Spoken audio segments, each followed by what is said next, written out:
It is impossible to review Elden Ring. And not only is it impossible to review, it's impossible to recommend this game. And believe it or not, you've run into this problem if you've tried to convince anyone to play it. But let's get one thing out of the way right now. This problem has nothing to do with the actual quality of this game.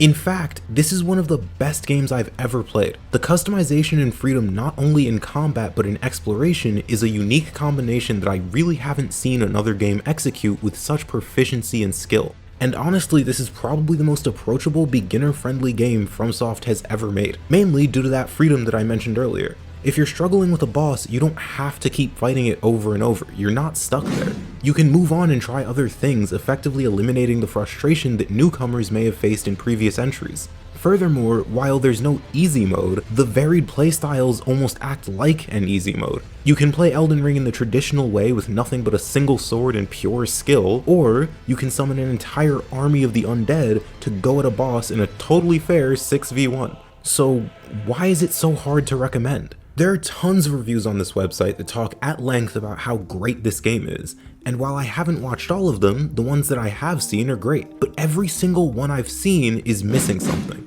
And it's a good thing that they are missing it, because if they included this information, it would defeat the purpose of reviewing the game. Let me give you a totally realistic, hypothetical situation to explain what I mean. Imagine you went to this great restaurant and you want to get your friends to go too, so you tell them that the food and the service are both great, and the interior of the restaurant is beautiful and it's in a great part of town. After a while, you've finally managed to convince them to take a chance and try out this restaurant that they know almost nothing about because all you've mentioned is that the food is good and the place is nice. And then, bam! Gordon Ramsay. See, that's kind of what Elden Ring feels like. You want to tell them about the best parts, but in doing so, you'd ruin the surprise. And of course, this is a problem that reviews have to deal with as well. How do you explain how great something is while also trying not to explain the best parts? But isn't this a problem most games have to deal with? Well, yes and no. Most reviews will do their best not to spoil an entire game. I think that's a given. But the part that they risk spoiling isn't always necessarily the best part of the game. If I spoil what characters are in Smash Bros, for example,